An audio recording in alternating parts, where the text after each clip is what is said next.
अब ये देखो मैंने कुछ रदरफोर्ड एक्सपेरिमेंट से रिलेटेड कुछ टर्म्स जो कि जिस पे क्वेश्चन पर आते हैं।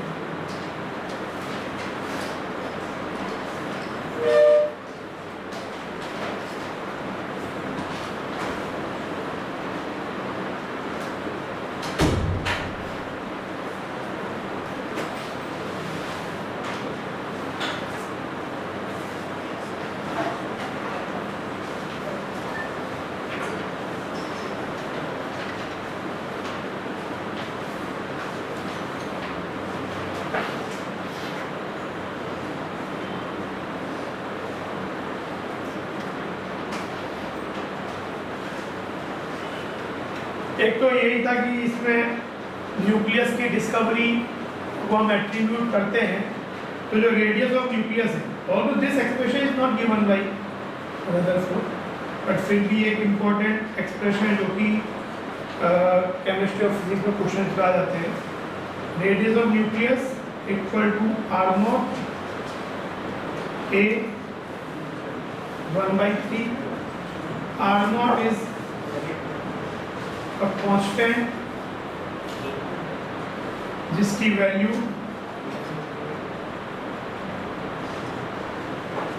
1.2 से लेके 1.4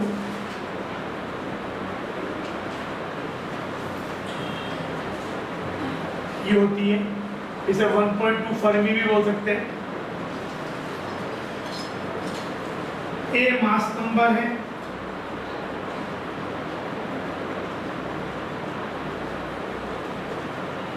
number of nucleons,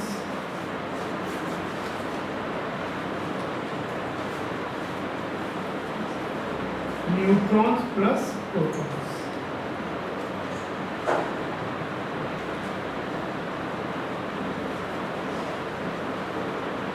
तो ये हो जाएगा किसी भी एटम का, अगर आपको एटम किसी भी एटम के न्यूक्लियस का आपको मास नंबर मालूम है तो you can find its radius.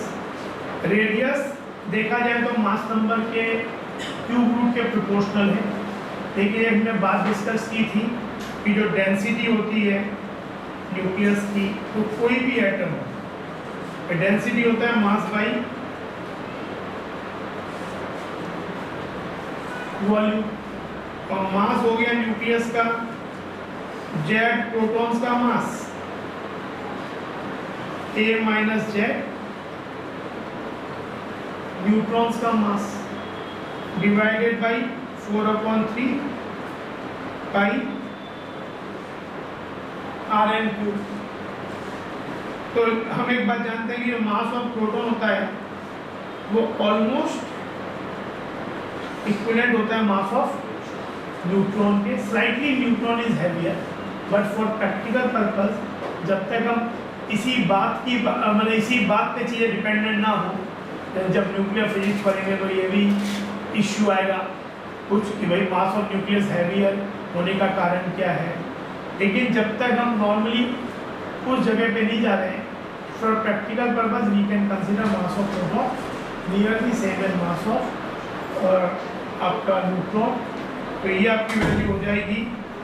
तब इसको बोल सकते हैं A इंटू MP। अगर mass of neutron mass of proton को सेम कर दूं, 4/3 पाई R0 क्यूब, और A 1/3 का क्यूब मतलब A। तो देखो A और A कैंसिल हो जाएगा, तो यहाँ जितनी भी चीजें बच गई, मास ऑफ प्रोटॉन 4/3 पाई R0 का क्यूब, ये सब क्या है, कांस्टेंट है, यानी ये वैल्यू भी है ऑलमोस्ट कांस्टेंट है। और ये वैल्यू हम देखते हैं जब सॉल्व करते हैं, वैल्यू रख के मास ऑफ प्रोटॉन होगा तो ये कुछ 10⁻17 kg पर मीटर क्यूब इस ऑर्डर की आती है, of the order of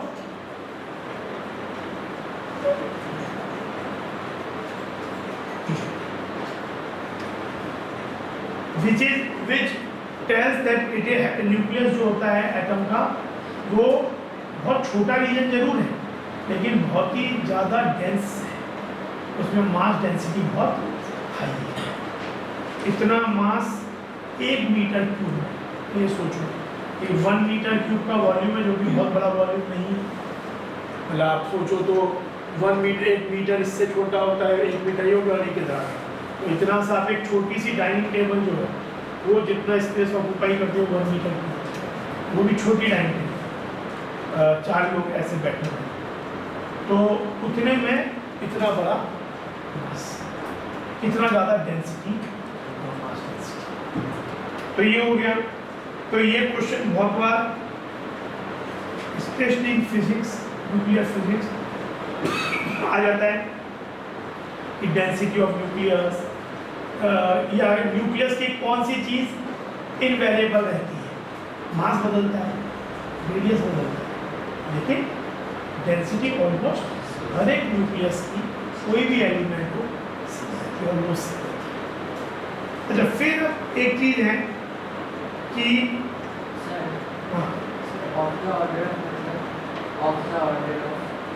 of the order भी 10^17,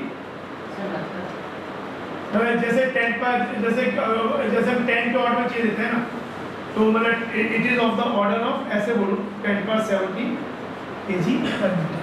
मतलब एग्जैक्टली डेंसिटी ये नहीं होगी, इसके आगे एक कुछ नंबर होगा 1 से 10 के बीच में, लेकिन जैसे जनरली बोलते हैं it is of the order of million, कि कुछ कांस्टेंट 1 से 10 के बीच में साइंटिफिक नोटेशन में, लेकिन बाकी 10^6 जैसे एवोगैड्रो नंबर है, ऑफ द ऑर्डर ऑफ, या number of atoms are in the order of 10^23। तो 10^23 ऑर्डर बोलने का मतलब ये नहीं कि एग्जैक्टली 1 × 10^23 वैल्यू, लेकिन आप साइंटिफिक नोटेशन में अगर लिखेंगे तो ये वाली वैल्यू जो भी 1 से 10 के बीच में हो, लेकिन ये नंबर 23। तो यही बोले कि जो डेंसिटी है उसका 10 के टर्म में ऑर्डर देखा जाए। तो जब पूरा सॉल्व करेंगे तो ये 10^17, आगे भी कुछ आएगा, पर मेनली इसका जो ऑर्डर है वो इतना है, ठीक है। अच्छा, अब देखो एक होता है रदरफोर्ड स्कैटरिंग फॉर्मूला।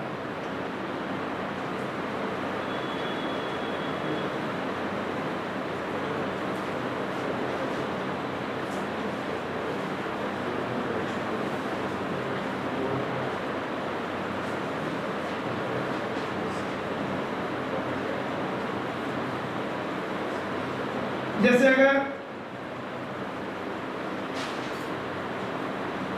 ये गोल्ड फॉइल है, ये बीच में सेंटर है, न्यूक्लियस है, और ये outer part of the atom है, तो अगर यहाँ पे अल्फा पार्टिकल,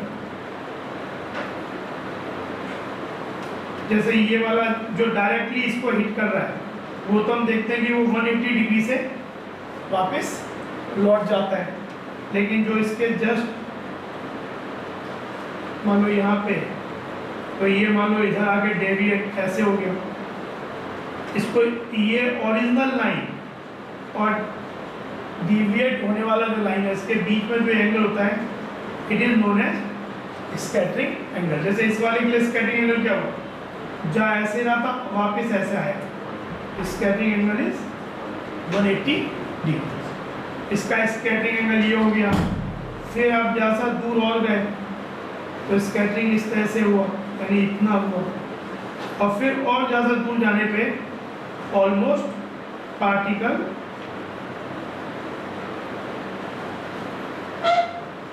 अनडेविएटेड ही चला जाता है, ये बताया गया। जो बहुत न्यूक्लियस के क्लोज है, बिल्कुल एग्जैक्टली उसी लाइन में है, वो तो 180 डिग्री से स्कैटर कर जाते हैं। उसके जो इधर उधर दो साइड में जो बहुत क्लोज है 90 डिग्री, फिर उससे आपका जैसे ये 180 डिग्री है, फिर धीरे धीरे कम होता जाएगा स्कैटरिंग एंगल, इसका 90 डिग्री ज़्यादा है, फिर कुछ 1-2 90 डिग्री पे भी होंगे, फिर 90 डिग्री कम होगा, लेकिन ज़रा सा दूर जाने पे ऑलमोस्ट मतलब कह सकते हो कि एटम की जो साइज़ है उसके तक पहुँचते 10-10 मीटर तक पहुँचते आपके पास वो जो स्ट्रीम ऑफ अल्फा पार्टिकल है वो अनडेविएटेड जाना शुरू हो जाए। तो ये हो गया। तब हमें ये जो थीटा है मतलब एक टर्म होती है, काफ़ी कैलकुलेशंस करने के बाद कैसे आया वो हमारा कंसर्न नहीं है, लेकिन जो एन थीटा है it tells number of particles scattering at an angle theta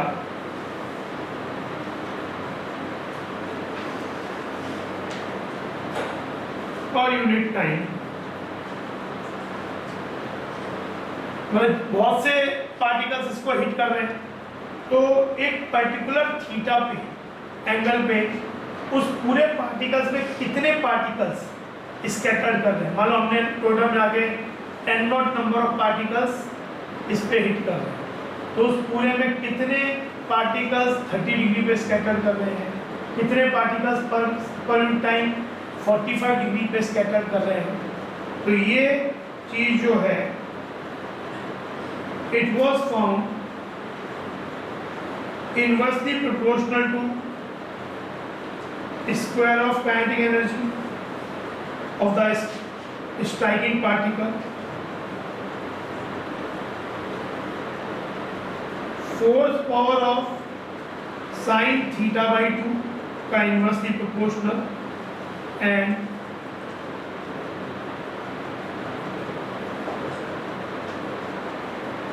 where r is the distance of screen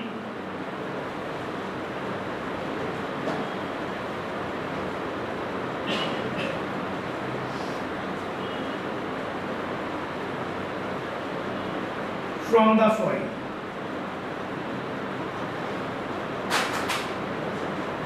Distance of circular screen from the foil।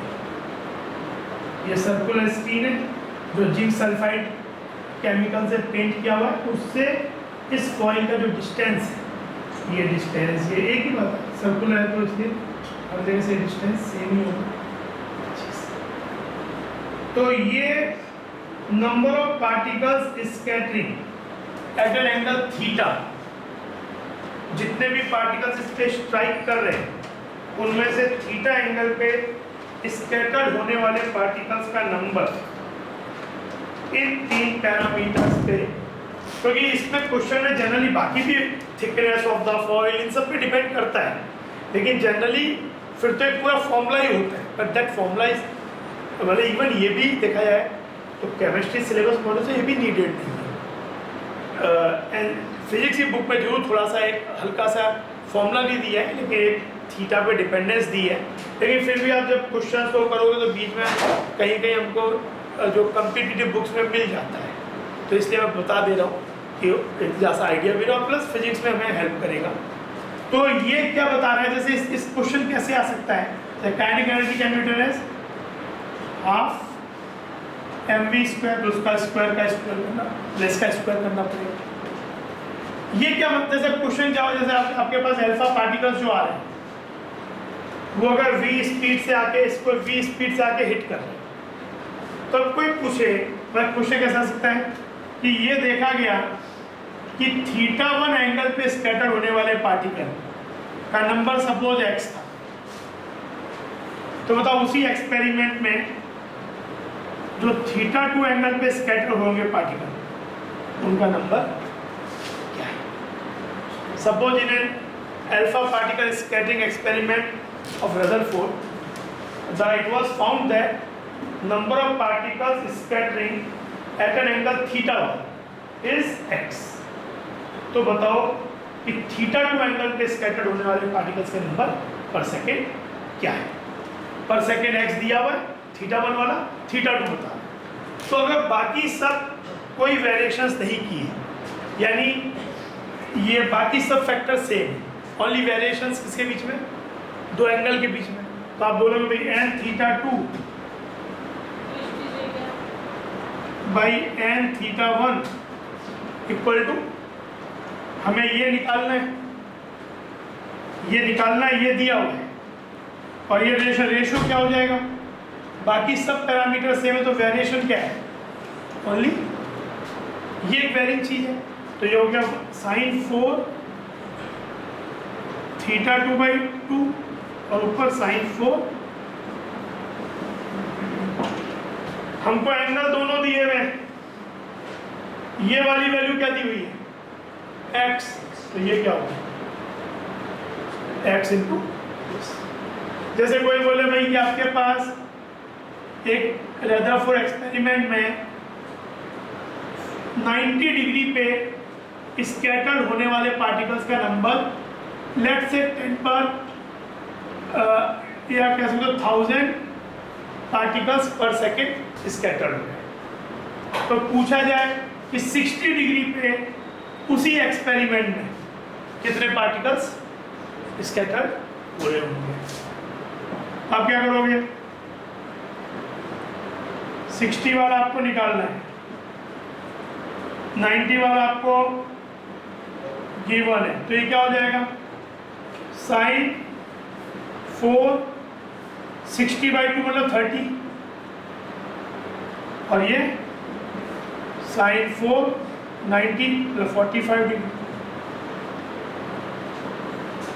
Reciprocal है रिलेशनशिप में, तो ये वैल्यू हो जाएगी sin 45 होती है 1/√2, तो 1/√2 का पावर 4, और ये होता है 1/2 2 का पावर 4, तो ये हो गया 2/√2 मतलब √2 का पावर 4, तो ये कितना हो गया √2 पावर 4 मतलब √2 स्क्वायर 2 into 2 4। तो ये पार्टिकल 1000 थे, तो ये वाले पार्टिकल यहाँ पे 90 डिग्री पे होने वाले स्कैटर्ड 1000 पार्टिकल्स थे, तो 60 डिग्री पे 4000 हो गए। और वैसे भी हमने देखा है कि जो एक चीज और भी है, जैसे जैसे एंगल बढ़ेगा नंबर ऑफ पार्टिकल्स स्कैटर्ड जो उस एंगल पर है वो क्या होंगे कम। तो फिजिक्स बुक में आपका एक ग्राफ भी दिया हुआ, ये भी ये बता रहा है रेसिप्रोकलनेस, तो इस साइन की वैल्यू क्या होती है, थीटा इंक्रीज करता है साइन इंक्रीज करता है, यानी अगर थीटा इंक्रीज करा तो वैल्यू इंक्रीज कर रही है, पर नंबर ऑफ पार्टिकल्स रेसिप्रो होने का कम हो रहे हैं। तो एक तरह का एक ग्राफ भी दिया हुआ होता है।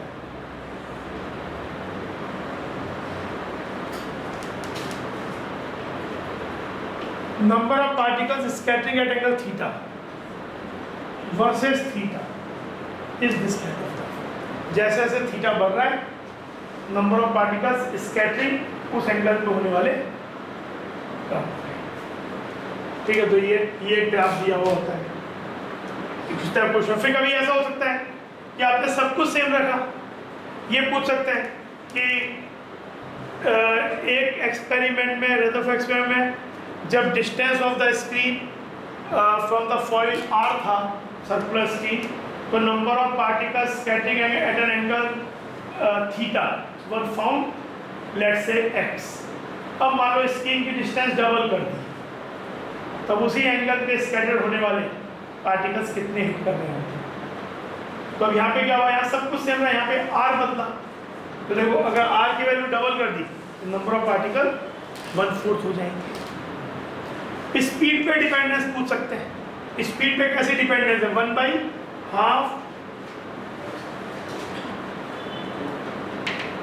v पावर 4 पे काइनेटिक एनर्जी का स्क्वायर, तो स्पीड पे तो 4th पावर हो जाएगा। तो स्पीड डबल कर दी, बाकी सब चीज सेम रखी, तो number of particle scattering at the same angle theta will become 1/16 times 1/16 हो जाएंगे। तो ये भी रेसिप्रोकल है। अगर v को डबल कर दिया मतलब 1/16 2v पावर 4 क्या होगी 1/16, तो जितने पार्टिकल पहले हिट कर रहे थे और उससे 1/16 पार्टिकल उस एंगल पे स्कैटर। तो इस तरह के क्वेश्चन आ सकते हैं। तो प्रॉब्लम्स का वेरिएशन है, लेकिन अगर आपको ये याद रहेगा ये चीज़ें तो आप उन क्वेश्चन को इजीली डील और एक ग्राफ। फिर एक चीज़ और होती है इम्पैक्ट पैरामीटर। जैसे जो पार्टिकल सेंट्रल लाइन पे है, इम्पैक्ट पैरामीटर क्या होता है, इस सेंट्रल लाइन से जो अल्फा पार्टिकल का जो स्ट्रीम है उसका डिस्टेंस b से रिप्रेजेंट करते हैं। इस वाले इन पार्टिकल्स के लिए b की वैल्यू 0। तो तो जैसे जैसे यहाँ से आएगा तो ये बी की वैल्यू यहाँ से जो डिस्टेंस है, तो एक रेडिएशन होता है।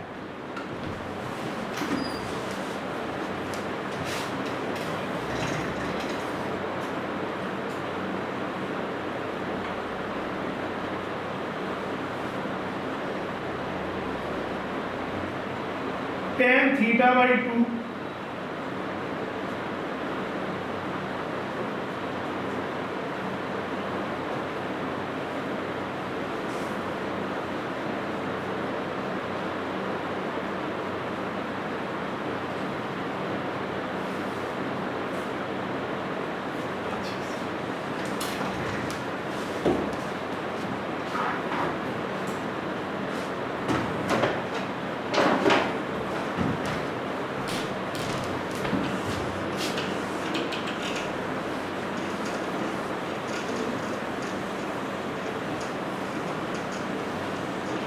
बी की वैल्यू जैसे जैसे बढ़ती जाएगी, मतलब एक्चुअली ये वाली वैल्यू यार ई स्क्वायर मतलब क्या हो गया 10⁻38 चार्ज ऑन द इलेक्ट्रॉन या प्रोटॉन अगर ये सब इन्वॉल्व उसकी वैल्यू होती है 1.6 इंटू -90। 1/4 की वैल्यू होती है 9 इंटू 10⁻9। अभी अगला फॉलो होता हूँ मैं, काइनेटिक एनर्जी भी एक ये भी हायर ऑर्डर का है, क्योंकि ये वैल्यू अपने आप में बहुत छोटा है। तो अगर b का वैल्यू बहुत छोटा हो, अगर b अगर सपोज एक चीज सोच लो कि b की वैल्यू अगर बिल्कुल जीरो ही हो जाए, तो then only this value will be a very high value. तब अब बोलते tan थीटा बाई 2 अगर इन्फिनिटी है तो थीटा बाई 2 पर क्या चाहिए 90, theta equal to 180 degree scattering angle. लेकिन b अगर थोड़ा सा भी इधर हुआ, क्योंकि ये वैल्यू अपने आप में बहुत छोटी है, अगर b की वैल्यू का मान लो suppose you are saying 10⁻10 metre, तो ये वैल्यू 10 ये ऑलरेडी बहुत छोटी है, तो 10 मीटर से डिवाइड करने के बाद भी ये वैल्यू बहुत छोटी ही रहेगी। तो अगर tan थीटा बाई 2 बहुत छोटा होता है तो थीटा क्या होता है tan थीटा 0 होता है 0 पे। If theta tends to very small value tan theta also tends to same value, यानी कि ये वैल्यू बहुत छोटी है, मतलब 0 के आसपास है, 0 के बहुत क्लोज है। अगर वैल्यू मतलब 10⁻20 वैल्यू है तो उसको क्या बोलोगे 0 ही बोल दो ऑलमोस्ट। तो अगर ये 0 है तो थीटा बाई 2 भी 0 होगा, थीटा भी क्या हो गया 0, मतलब स्कैटरिंग एंगल नहीं, स्कैटर नहीं हो रहा है। तो हम वही वाली बात तो बोल रहे हैं कि जरा सा भी अगर ये चीज़ इधर चली जाए इस लाइन से और ये वैल्यू बहुत छोटी हो तो those particle will go unscattered undeflected. Sir वो बी कहाँ से है? बी कहाँ से आया वाली बात नहीं है। बी ये आपका एक इस पूरे जो डिस्क्रिप्शन और में किया गया, इस formula derivation is not our करना। बी क्या है यहाँ पे, बी वो डिस्टेंस है जो कि जो अल्फा पार्टिकल की स्ट्रीम है वो सेंट्रल लाइन से उसकी डिस्टेंस, तो जो पार्टिकल सेंट्रल लाइन पे है उनका बी क्या हो गया 0, तो उनका बी 0 हो गया। तो इस फॉर्मूले से क्या होगा, अगर बी की वैल्यू 0 हो गई तो वैल्यू इन्फिनिटी हो गई, तो tan थीटा बाई 2 इन्फिनिटी वाले थीटा बाई 2 90, tan 90 इन्फिनिटी होता है, तो थीटा क्या होगा 180 डिग्री। यानी केवल वही पार्टिकल जो कि ऑलमोस्ट लाइन पे है they will scatter by 180 degree. उसके बाद उसके जो बहुत क्लोज है, मतलब इतना छोटा वैल्यू है बी का, still this value is high, तो ये एंगल क्या होंगे आपके थीटा क्या होगा, थीटा जैसे जैसे इसकी वैल्यू कम होगी थीटा की वैल्यू भी कम होगी, बिकॉज tan थीटा भी क्या होता है as theta increases tan theta increases, sin theta also increases with theta, cos theta is a reverse thing, theta increases cos theta decreases, cos is a decreasing function with increasing theta. तो यहाँ पे क्या होगा, ये value अगर थोड़ा सा भी आप ऊपर चले गए, मतलब मान लो कि न्यूक्लियस से थोड़ी सी भी दूर पे चले गए, तो ये वैल्यू हो सकता है आप बोलो बी के 10⁻9 मीटर ही है, वैसे -9 मीटर है, पर यहाँ को 10⁻9 मीटर भी, क्योंकि ये जो वैल्यू है इसको छोड़ के जो वैल्यू है वो वैल्यू इटसेल्फ काफ़ी छोटी है।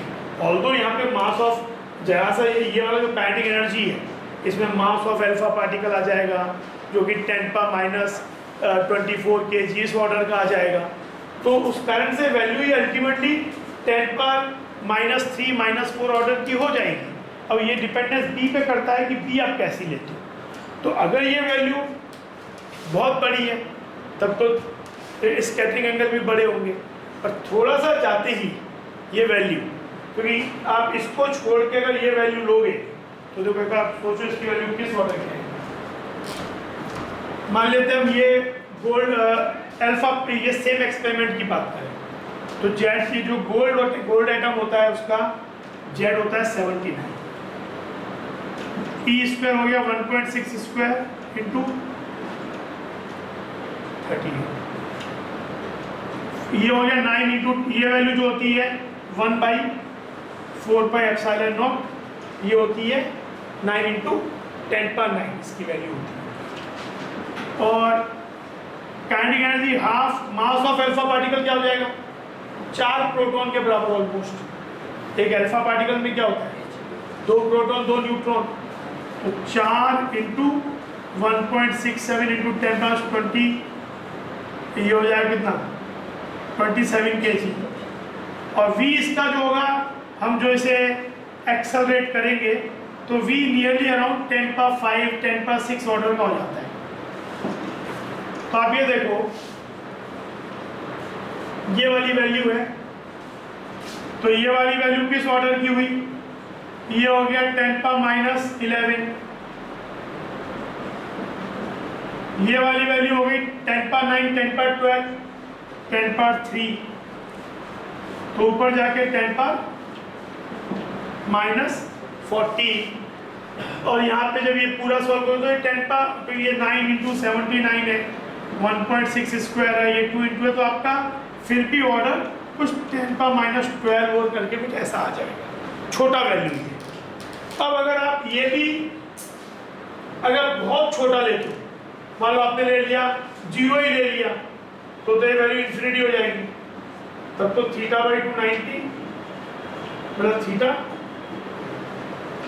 180, फिर बिल्कुल हल्का सा ऊपर गए, स्टिल वैल्यू बहुत, मान लो वैल्यू का ऑर्डर है सपोज 10⁻16 मीटर, तो फिर स्टिल ये बड़ा वैल्यू आएगा डिवाइड करके 10⁻12/10⁻16 ऊपर चला जाएगा तो 10⁻4 हो गया। पर जैसे ही वैल्यू 10⁻10 मीटर और के आसपास पहुंचेगी यहाँ पे, तो ये ऑर्डर क्या हो जाएगा 10⁻12 डिवाइडेड बाई 10⁻10 यानी 10⁻2 ऑर्डर 0.01, तो यानी छोटा ही हो गया, तो आपके 0 के आसपास ही हो गया, तो एंगल काफ़ी छोटा हो जाएगा, ऑलमोस्ट 0 ही हो जाएगा। तो आपके पास स्कैटरिंग यहाँ पे ज़्यादा है, सबसे ज़्यादा है, फिर इधर यहाँ गए तो जैसा ऐसा हुआ, और थोड़ा सा दूर जाने में ऑलमोस्ट तो ये चीज, तो ये आपका इम्पैक्ट पैरामीटर का डिस्टेंस, कहने का मतलब क्या हुआ, अगर scattering angle versus impact parameter का रिलेशन बनाना है तो इम्पैक्ट पैरामीटर जितना ज़्यादा होगा स्कैटरिंग एंगल उतना कम होगा। अब दोनों तो tan θ/2 ये तो रिलेशन आ भी रहा है, inverse equal to tan θ/2 inversely proportional to 1/b, higher the b smaller the tan θ/2, smaller the tan θ/2 smaller the angle, ठीक है। ये चीज बात समझ में।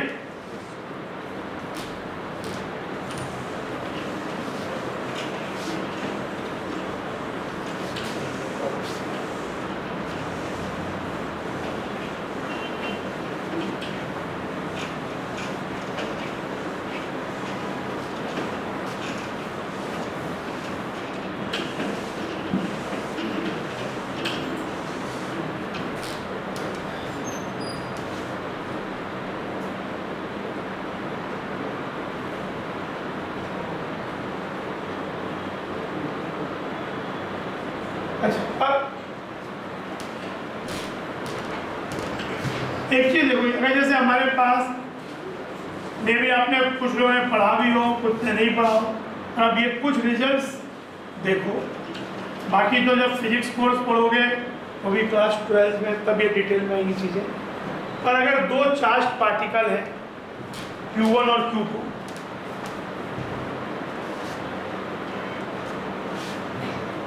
Separated by a distance R, then इनके बीच में कूलम्स लॉ से जो इलेक्ट्रिक में इनमें एक फोर्स लगेगा। अगर चार्जेस एक तरीके के हैं, मतलब दोनों पॉजिटिव या दोनों नेगेटिव, तो वो रिपल्सिव होंगे, और एक पॉजिटिव या एक नेगेटिव तो एट्रैक्टिव। जो लाइन ऑफ, जो डायरेक्शन ऑफ फोर्स है वो उनके सेंटर जो जॉइंट हो रहा है उस लाइन के अलोंग होंगे, अलोंग दिस लाइन। तो इसमें ये क्या होगा कि सपोज ये एक जैसे चार्जेस दोनों अलाइक है, तो ये वाला चार्ज इसको रिपेल कर रहा होगा with a force K Q1 Q2 by, इसी को हम बोलते हैं कूलम्स, और ये इसको रिपेल कर रहा होगा सेम फोर्स से बट इन अपोजिट डायरेक्शन। ये इस पे लगा होगा, इस पे लगा होगा, इफ दे आर अलाइक, दोनों पॉजिटिव दोनों नेगेटिव। बट अगर एक पॉजिटिव और एक नेगेटिव है, ये हो गया case Q1 Q2 of same,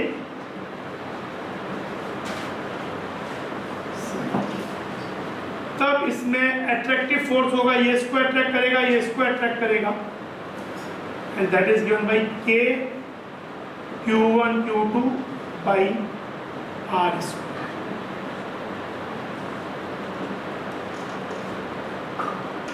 value दोनों की सेम है, ये इसको अट्रैक्ट कर रहा है, ये इसको अट्रैक्ट कर रहा है। लाइन ऑफ जो फोर्स की डायरेक्शन है वो इन दोनों के सेंटर्स को ज्वाइन करने वाली लाइन के अलोंग। तो ये तो हो गया। अच्छा, K की वैल्यू होती है, K को 1 बाई 4 पाई एप्सिलॉन नॉट भी देते हैं, और इसकी वैल्यू अभी 9 into 10।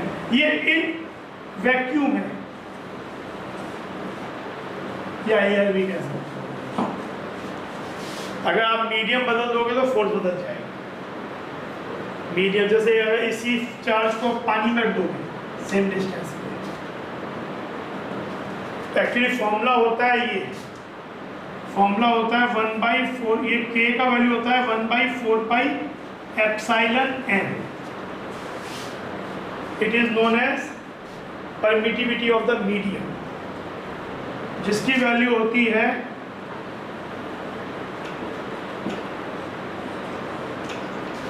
Epsilon m is epsilon not epsilon r, इसको बोलते हैं relative permittivity. Epsilon not is the permittivity of vacuum, free space.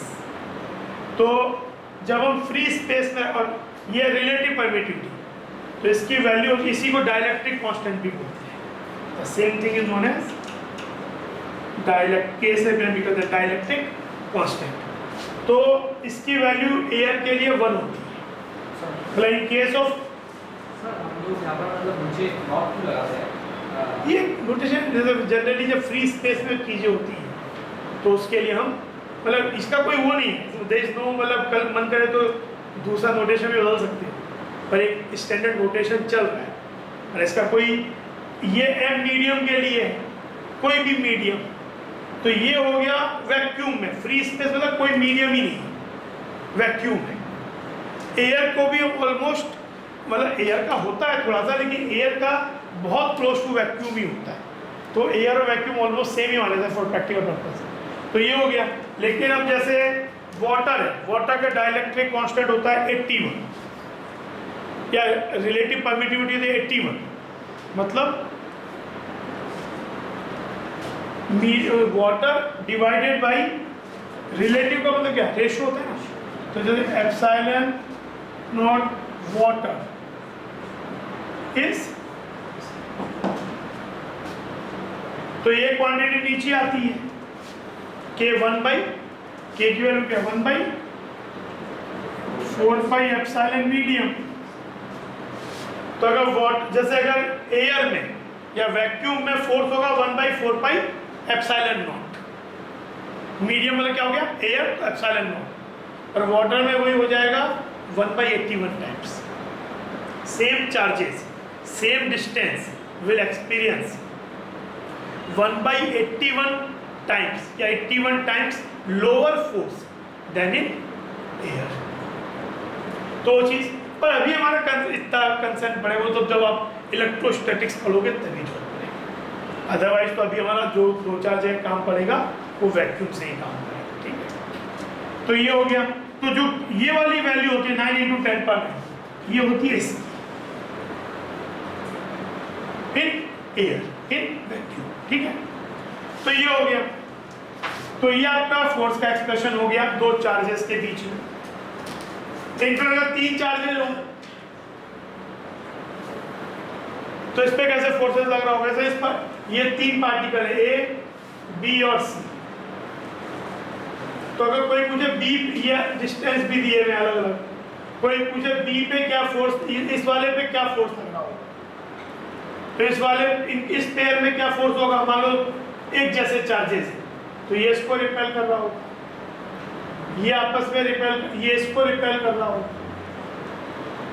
तो ये दो वेक्टर क्वांटिटीज है फोर्स, तो इनका जो भी वेक्टर सम होगा, जो आपने अभी तक वेक्टर तो पढ़े होंगे, तो वेक्टर सम लेके नेट फोर्स आ जाएगा। हमें पढ़ा करते हैं कि दो वेक्टर्स अगर हैं ये और ये थीटा एंगल के,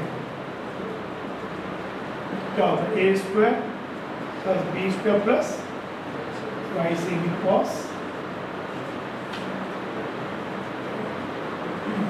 ट्रायंगल ऑफ, उस तरीके से चीजें आ जाएंगी। तो या फिर कंपोनेंट में ब्रेक कर दो, what ever way you want, कि इस वाले को इस डायरेक्शन में रहने दो, x मान लो, इसको ब्रेक कर दो, ऐसा हमें केमिस्ट्री में जरूरत नहीं पड़ेगा, तो फिर रिजल्टेंट ले लिया। पर वेक्टर सम ऐसे ही, ये वाला क्या होगा, ये इसको रिपेल कर रहा होगा, ये रिपेल कर रहा होगा, इस पे एक फोर्स लगेगा, और ऐसे ये इसको इसका रिजल्टेंट। तो इस तरीके से इनफैक्ट इसी चीज को सुपरपोजिशन प्रिंसिपल भी बोलते हैं। अगर n पार्टिकल्स भी है तो अगर एक पे आप सबके कारण फोर्सेस देखो तो इन सब फोर्सेस का vector sum is the resultant force. तो ये अभी तो लेकिन दो चार्जेस से ही मतलब ज्यादा होगा ये आया। अच्छा, दो चार्जेस अगर हैं, जब इलेक्ट्रोस्टैटिक फोर्स डिफाइंड है, जैसे आपका ग्रेविटेशनल फोर्स होता है, इलेक्ट्रोस्टैटिक फोर्स होता है, these two are conservative forces. तो जब भी कंजर्वेटिव फोर्सेस होते हैं तो उनके रेस्पेक्टिव एनर्जी भी होती है, जैसा बोलते हैं पोटेंशियल, ग्रेविटेशन पोटेंशियल एनर्जी। एक पार्टिकल रखा हुआ है तो उस रीजन रखा तो उसमें mgh एनर्जी हम बोलते हैं।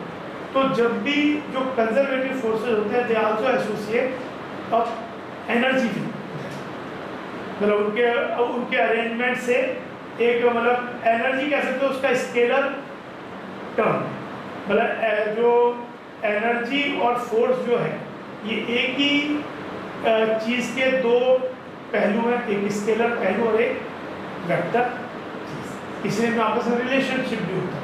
आपको एक चीज़ मान लो दूसरी चीज़ निकाली जा सकती है। तो अगर दो चार्जेज आपके पास हैं, सेपरेटेड बाय डिस्टेंस r, तो इनके बीच में potential energy, electrostatic potential energy क्या होगी? जैसे फोर्स इनके बीच में क्या था, K(Q1 Q2/r²। पर दो चार्जेज अगर Q1 Q2 हैं सेपरेटेड बाय डिस्टेंस r, तो इनके बीच में जो इलेक्ट्रोस्टैटिक पोटेंशियल जो इस पेयर का वो होगा, उसे U से रिप्रेजेंट कर रहे हैं,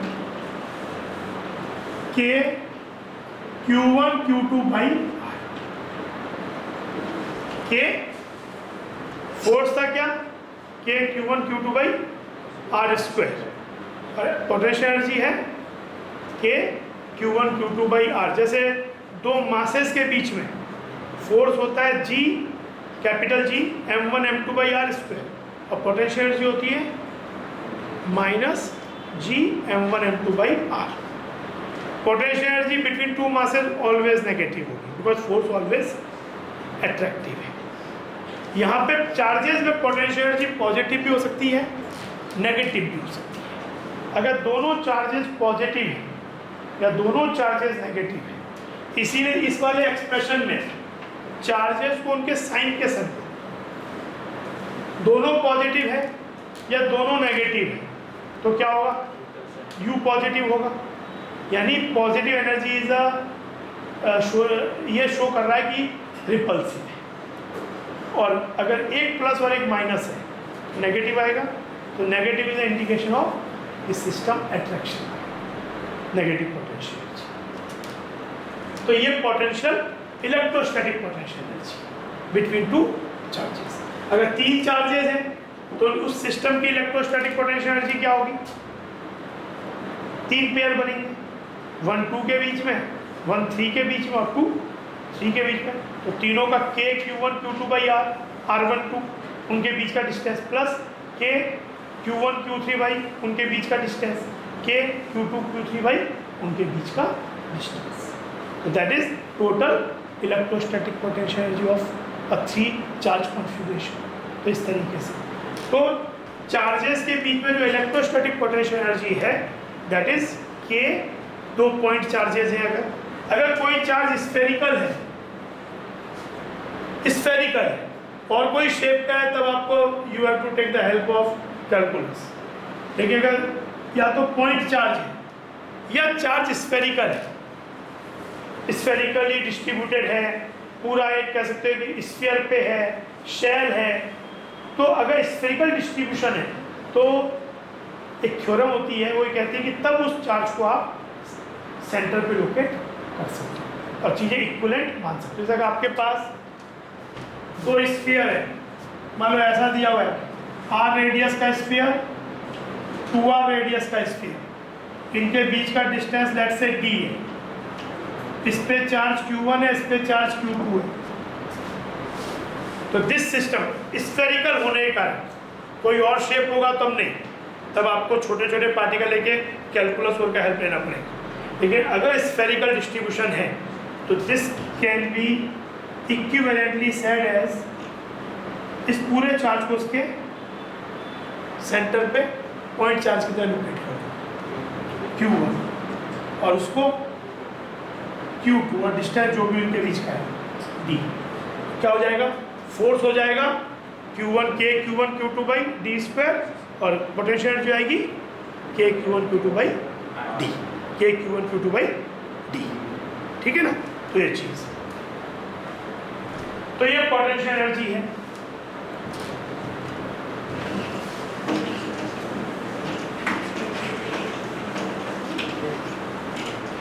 काइनेटिक एनर्जी आपने पढ़ाई है, हाफ mv स्क्वायर, है ना।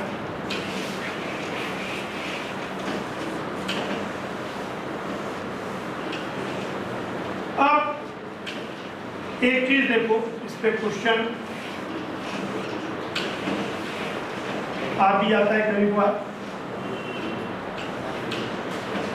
और मतलब केमिस्ट्री में कभी बार तो फिजिक्स में तो आपके टेक्स्ट बुक में ही एटम के चैप्टर में जब मोड आप पढ़ते हो, closest distance of atom,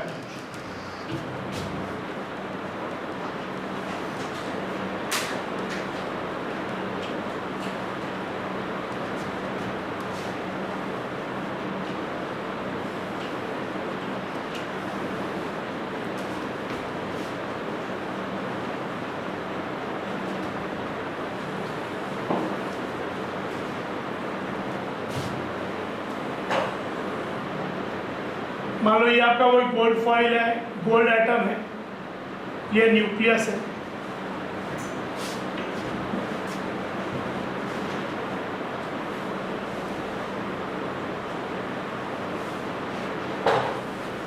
gold atom के न्यूक्लियस का चार्ज कितना होगा,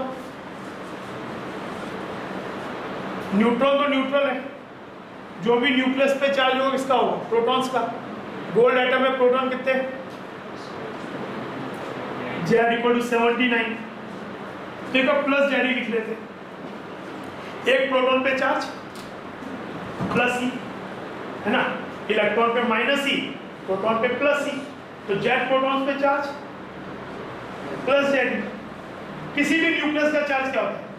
प्लस जेड। एक इलेक्ट्रॉन एक प्रोटॉन का चार्ज प्लस ही है तो Z proton charge plus Z. Because neutron तो अगर हैवी वो न्यूट्रल है। चार्ज ऑफ द न्यूक्लियस, अच्छा न्यूक्लियस की साइज बहुत छोटी है तो again can be treated as a point charge. Although protons अलग अलग डिस्क्रीट हैं पर the size is so small कि आप उसको एक छोटा सा पार्टिकल ही मान सकते हैं।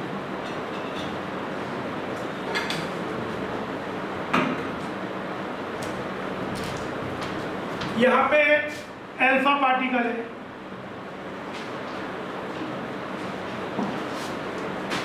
अल्फा पार्टिकल खुद क्या होता है? Positively charge helium nuclei. Mass of alpha particle almost दो प्रोटॉन दो न्यूट्रॉन का मास होता है विच इज ऑलमोस्ट 4 प्रोटॉन का मास मान लो। तो मास ऑफ अल्फा पार्टिकल इसकी स्पीड अगर और चार्ज इस पे होता है +2 ही। चार्ज ऑन अल्फा पार्टिकल कितना होगा? Plus alpha particle is nothing but helium nuclei. तो हीलियम के अंदर 2 प्रोटॉन है 2 न्यूट्रॉन है तो अगर इलेक्ट्रॉन निकाल दिए तो बच गया ये। तो इस पे चार्ज क्या होगा? +2 ये चार्ज है। अब मान लो इसे आपने यहाँ पे स्पीड u दिया, यही तो हम काम कर रहे हैं कि मान लो अभी अच्छा अभी हम उस स्ट्रीम ऑफ अल्फा पार्टिकल की बात कर रहे हैं जिसका इम्पैक्ट पैरामीटर 0 है, ठीक है। तो ये पार्टिकल जब स्पीड u से इस न्यूक्लियस की तरफ जाएगा तो बिकॉज ऑफ इट्स स्पीड आगे जा रहा है, लेकिन ये पॉजिटिवली चार्ज है, न्यूक्लियस पॉजिटिवली चार्ज है।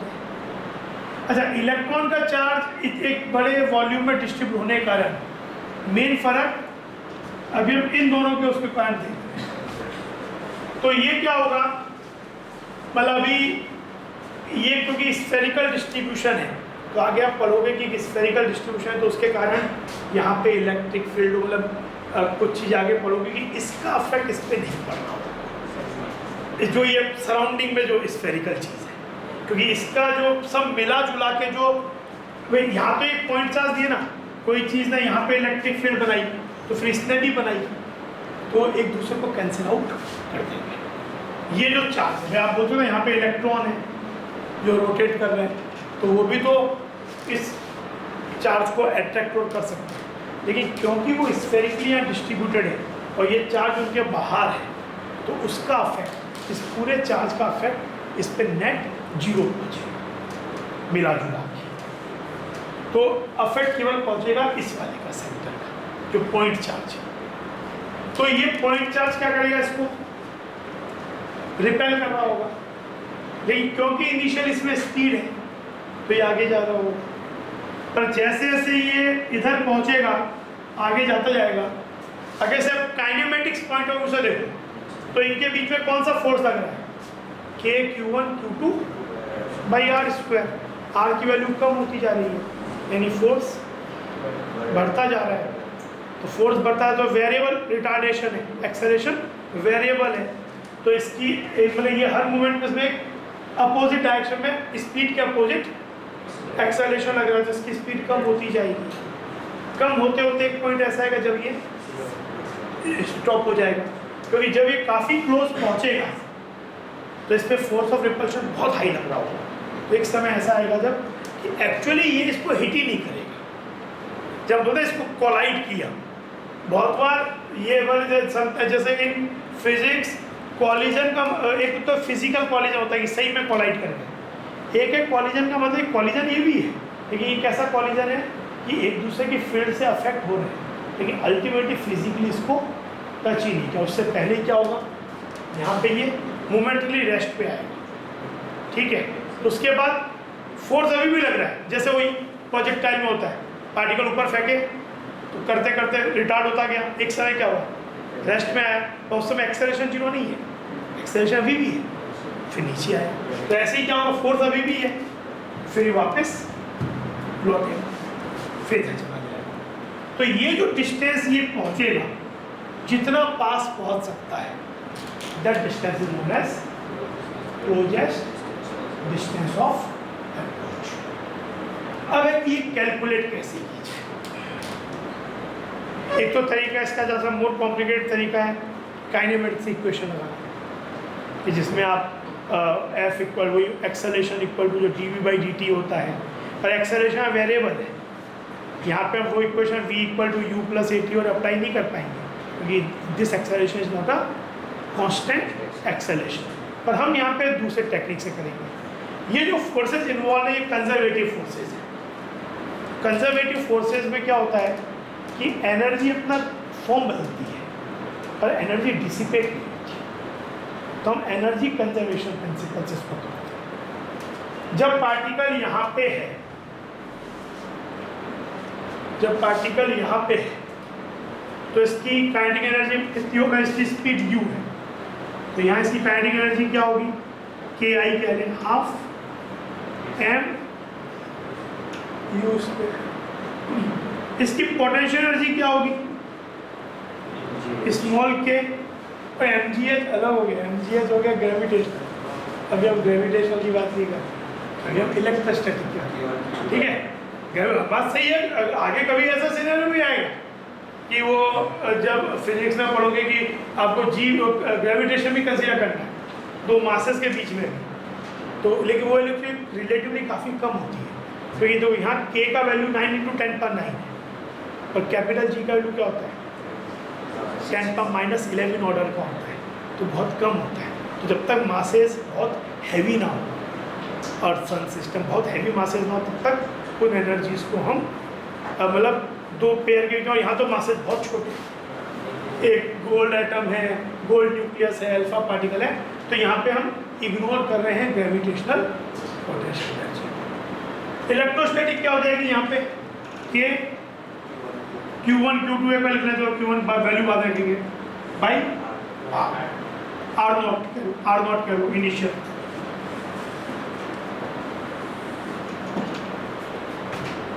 फिर पार्टिकल यहाँ पहुंचा, मान लो किसी वेरिएबल मूवमेंट पे स्पीड v हो गई, डिस्टेंस r हो गई,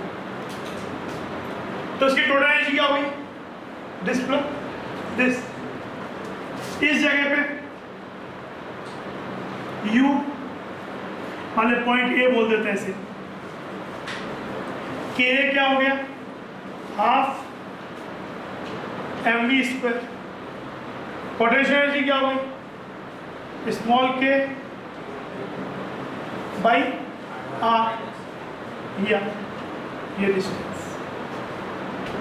और जब धीरे धीरे स्पीड कम होता जा रहा है रिपल्शन का, और पोटेंशियल एनर्जी बढ़ता जा रहा है, यहाँ पे पोटेंशियल एनर्जी क्या होगी पॉजिटिव होगी, फिर दोनों चार्जेस ही, ये भी पॉजिटिव।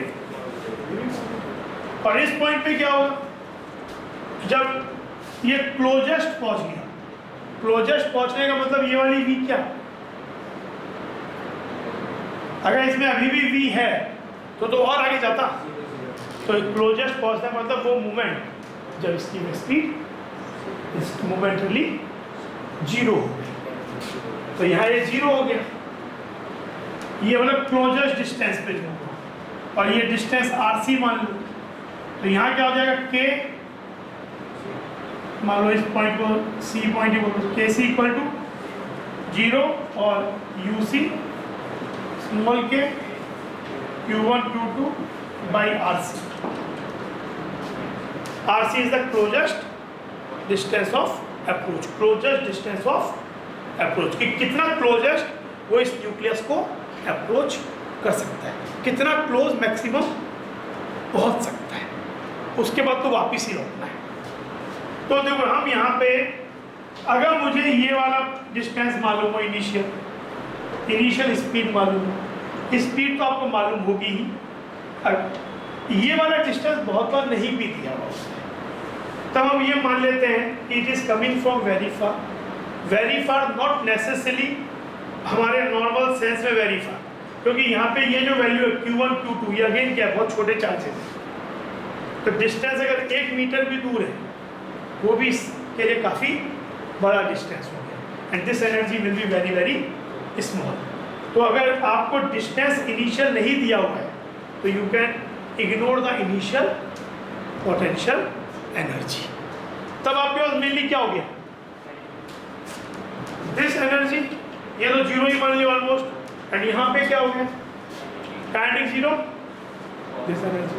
तो आपकी इक्वेशन एनर्जी कंजर्वेशन से क्या हो जाएगी, के Q1 Q2 बाई, नहीं आपका ये तो जीरो ही मान लिया ऑलमोस्ट, ये हो जाए half mu square, initial energy ये हो गई, ये ऑलमोस्ट नेग्लिजिबल। अगर आपको आर नॉट नहीं दिया हुआ तो मतलब दे आर सेइंग कि आप उसको ही मानिए, लेकिन अदरवाइज ये अगर this is the case when initial potential energy consider negligible equal to, यहाँ पे तो काइनेटिक डेफिनेटली जीरो होगी ही, और ये हो जाएगा स्मॉल के Q1 Q2 बाई R। अब half mass of alpha particle, initial speed का स्क्वायर, ये वो हो गया 9 इंटू इसके वैल्यू मालूम है, ये प्लस 2e, ये plus 79e by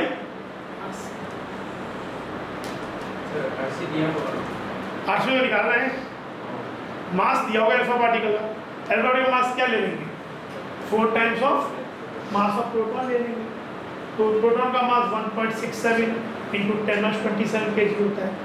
initial speed दिया हुआ, हाँ कभी क्वेश्चन में ऐसा दिया हुआ है कि इतना पहुंचा तो क्या स्पीड होगी, तो कोई एक चीज नोन, कोई एक चीज नोन, यूजुअली ये दिया हुआ होता है, ये निकालना होता है, but it could be the other way, RC दिया हुआ है, you have to find initially क्या स्पीड दिया जाए, क्या काइनेटिक एनर्जी दिया जाए, मुझे काइनेटिक एनर्जी कितना हो बस यही हो जाएगा, स्पीड कितना तो ये चीज़, तो इस तरह से तो आप ये आपका क्लोजेस्ट डिस्टेंस ऑफ अप्रोच और इनिशियल स्पीड के बीच में रिलेशनशिप। और कभी अगर ऐसा दे दिया, अच्छा यहाँ पे ये जो फॉइल है ये फिक्स्ड है, क्योंकि आप ये बोल सकते हो कि जब ये इसको रिपेल करेगा तो ये भी तो इसको रिपेल कर रहा हो, है ना, तो ये रेस्ट में नहीं रहेगा। वैसे तो अगर आप इसे एक्सटर्नली फोर्स लगा के बैलेंस नहीं करो, आगे जब आप फिजिक्स में प्रॉब्लम्स करोगे तो ऐसा सिचुएशन भी आए कि ये इस पे फोर्स लगा रहा है, वो उस पे फोर्स लगा रहा है, लेकिन दोनों फोर्सेज इंटरनल है एक जैसे, तो उसमें मतलब फिर एक चीज़ और इन्वॉल्व होगी, मोमेंटम कंजर्वेशन, जो आपने क्लास 9 में थोड़ा सा पढ़ा है, तो यही प्रॉब्लम सेम प्रॉब्लम होगा, लेकिन तब उसमें मोमेंटम कंजर्वेशन ये और भी इन्वॉल्व हो जाएंगे। अभी हमने क्योंकि ये फॉइल फिक्स है, अभी इसको फिक्स किया हुआ है, तो अभी केवल मूव ये कर रहा है, और मतलब इसकी काइनेटिक एनर्जी किसमें कन्वर्ट, मतलब इसकी जो टोटल एनर्जी है इसकी काइनेटिक प्लस इनके बीच की पोटेंशियल इक्वल टू यही रहे, इसकी काइनेटिक एनर्जी शुरुआत में भी जीरो है, बाद में भी जीरो, थ्रू आउट जीरो, ठीक है। तो ये चीज हो रही है, तो ये क्लोजेस्ट डिस्टेंस ऑफ अप्रोच का कभी कभी क्वेश्चन हाइपो, मतलब जो ही नहीं कि वो गोल्ड एटम से रिलेट करना हो सकता है, फॉइल कॉपर फॉइल ले, कॉपर फॉइल लेने तो आपको जो न्यूक्लियस वो कॉपर का लेना पड़ेगा, कॉपर का एटम नंबर होता है 29, तो आप वहाँ पे न्यूक्लियस है चार्ज प्लस 29e हो जाएगा, तो फिर प्रॉब्लम पे डिपेंड करेगा। पर अप्रोच ऐसे कभी ऐसा भी होता है कि प्रोटॉन अप्रोच कर रहा है, तो ये कोई ऐसा नहीं कि ये जो प्रिंसिपल हमने पढ़ा भी ठीक है रदरफोर्ड एक्सपेरिमेंट से रिलेट कर दिया, पर बाकी तो हमने इलेक्ट्रोस्टैटिक्स के बेसिक प्रिंसिपल को पढ़ा। कभी ऐसा भी होता कि प्रोटॉन अप्रोच कर रहा है तो वो कहाँ तक पहुँचेगा, तो देखो क्वेश्चन करते ज़्यादा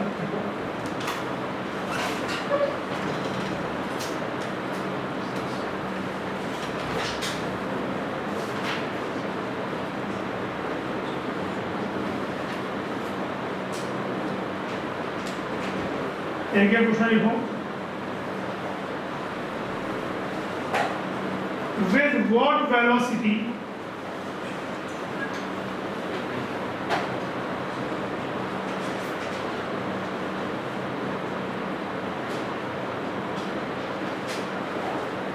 should an alpha particle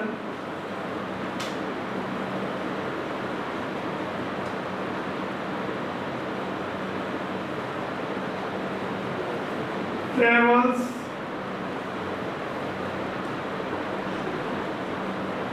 towards the nucleus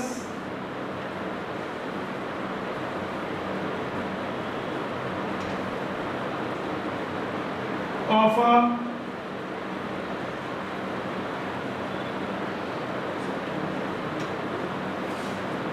copper atom so as to arrive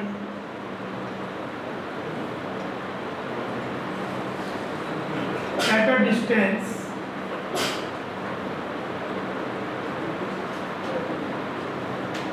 (10⁻13 meter from the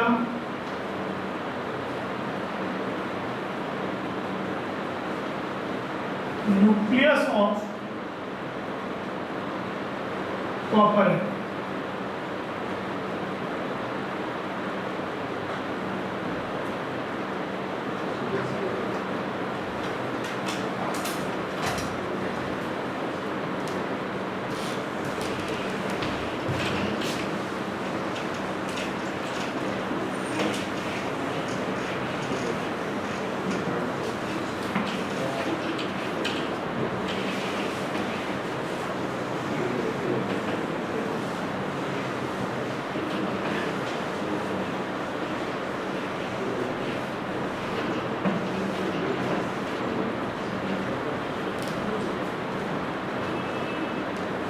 With what velocity should an alpha particle traverse towards the nucleus of a copper atom so as to arrive at a distance this? मतलब ये क्या होगा? Closest distance of इतने तक आना है from the nucleus of the copper atom.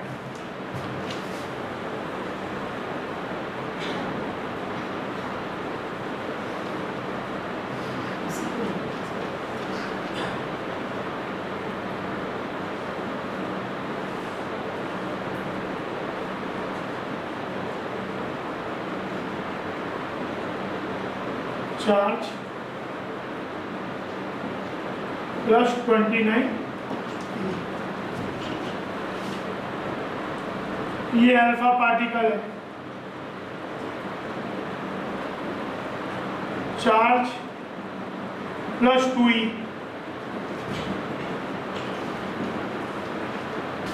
मानते हैं इनिशियल स्पीड u है, half m alpha u square. कुछ डिस्टेंस मेंशन नहीं किया, मतलब मान के चलो कि it is coming from quite far, उस पॉइंट पे इनिशियल पॉइंट पर potential energy negligible equal to, मान लो यहां तक आ गया, जहां पे इसकी v 0 हो गई,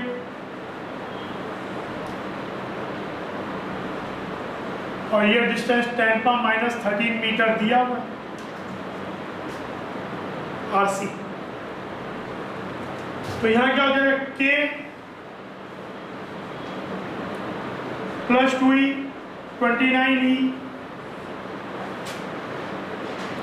बाई R1, यानी ये प्लस काइनेटिक एनर्जी, काइनेटिक एनर्जी ठीक हो, closer distance, half mass of alpha particle 4 into 1.67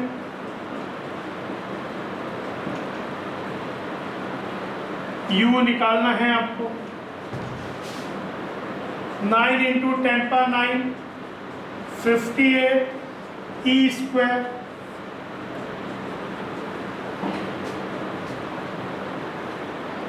तो ये आपका हो जाएगा u स्क्वायर 9 into 10⁻9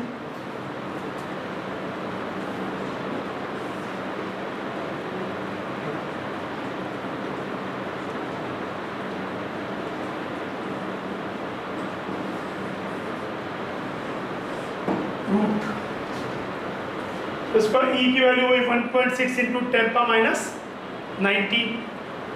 तो बस यहाँ पर तो क्या होगा, ऐसे भी अगर देखा जाए 9 है ये,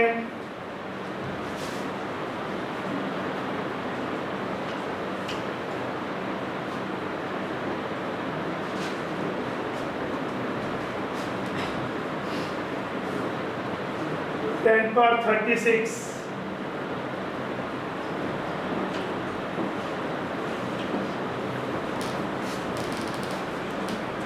तो ये 9 का अभी ये हो गया 1.6,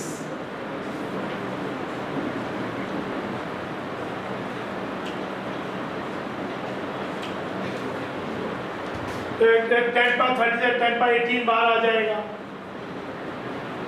इसका 10^-19 बाहर आ जाएगा, 9 का 3 बाहर आ जाएगा। फिर ये वाली वैल्यू जो है 1.6 एक आप ऑलमोस्ट काट भी सकते हो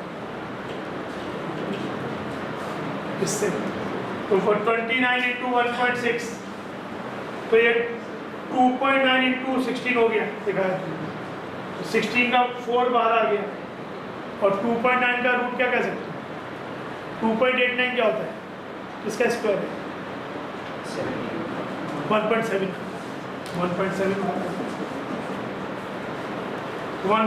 इंटू 3 इंटू 4, और ये फिर जो भी आएगा आपका एक 10/18 है। तो इस तरीके से ये वैल्यू आप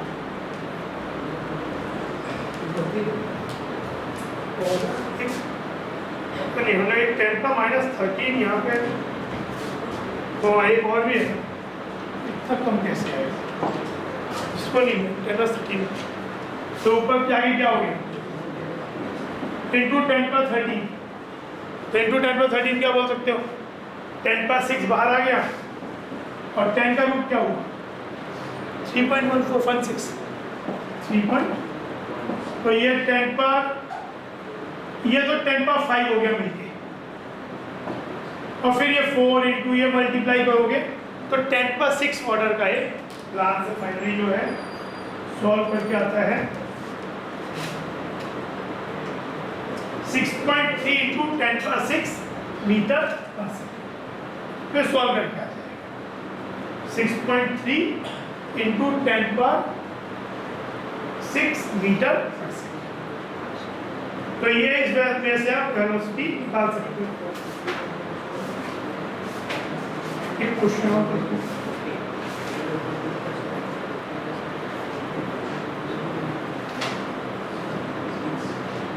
मटेरियल आया तो पेज नंबर 27 नहीं तो लिख देता हूँ। ये हमारा question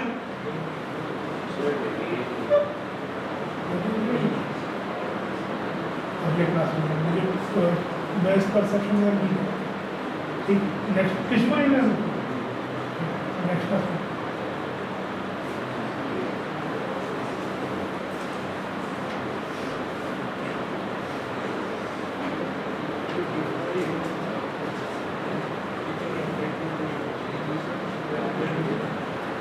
An alpha particle with kinetic energy K is fired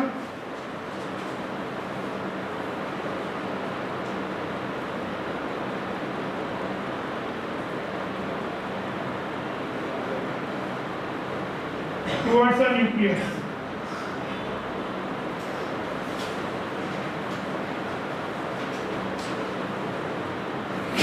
Its distance of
ऐसे करेंगे, an alpha particle with kinetic energy के मतलब kinetic energy is fired towards the nucleus. Its distance of closest approaches are: if a proton with same kinetic energy k is fired towards the same nucleus, the distance of closest approach of proton would be. तो एक nucleus है, identity नहीं बताइए, मान लेते हैं इसमें Z protons हैं, तो चार्ज प्लस जेड ही हो जाएगा, हमें नहीं मालूम कि क्या है पर प्लस जेड ही मान लेते हैं, या इसको Q2 कह देते हैं, इक्वल टू Q2। और पहले केस में क्या हो रहा है, अल्फा पार्टिकल जिसका चार्ज +2 ही होता है, that was fired with kinetic energy k। तो इक्वेशन का और क्लोजेस्ट डिस्टेंस कितना दिया है, जब जाके ये रेस्ट में आ गया वो डिस्टेंस r, ठीक है। तो इससे क्या रिलेशनशिप बनेगा, k प्लस पोटेंशियल एनर्जी यहाँ 0 मान लो इनिशियली, जब वहां पहुंचे तो काइनेटिक एनर्जी 0 और पोटेंशियल एनर्जी कितना हो जाएगा, स्मॉल k Q1 Q2 मतलब +2e Q2 क्या बाई एक इक्वेशन ही, ठीक है। एक बार इसको ऐसे ही छोड़ देते हैं, दिस स्मॉल के इज द कांस्टेंट 1/4%। इस के से के कंफ्यूज काइनेटिक एनर्जी, ठीक है, ये काइनेटिक एनर्जी है अल्फा पार्टिकल, और ये स्मॉल के वो कांस्टेंट है 1/4%।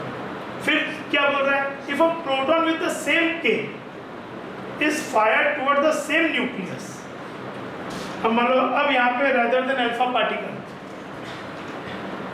प्रोटॉन ली, काइनेटिक एनर्जी सेम रखी, तो अब इसका क्लोजेस्ट डिस्टेंस क्या होगा, तो मान लेते हैं ये पहुंच के कहीं यहां पहुंचा r', ठीक है, r' आगे रुक गया, तब क्या होगा, k + 0 इक्वल टू, यहाँ क्या लिखेंगे, स्मॉल k, इसका चार्ज, अब ये प्रोटॉन है, उसका चार्ज तो अभी भी यही रहेगा Q2, नहीं Q1 क्या हो जाएगा, वो तो Q2 ही रहा क्योंकि सेम न्यूक्लियस है, लेकिन इसका चार्ज क्या हो जाएगा, प्लस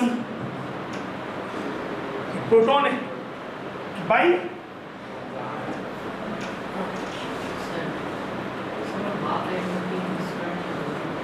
क्योंकि हमें हाफ एम का मैंने इससे लिखा नहीं कि हमको कंपेयर स्पीड से नहीं करना, हमको क्या दिया, काइनेटिक एनर्जी के है, तो हाफ एम क्या लिखते थे, हाफ एम स्क्वायर इसलिए लिखते थे तो हम के को हाफ एम स्क्वायर लिखते थे, पर अभी हमें उसकी जरूरत क्योंकि हमें चाहिए के टर्म नहीं दीजिए, तो why to change into half m square.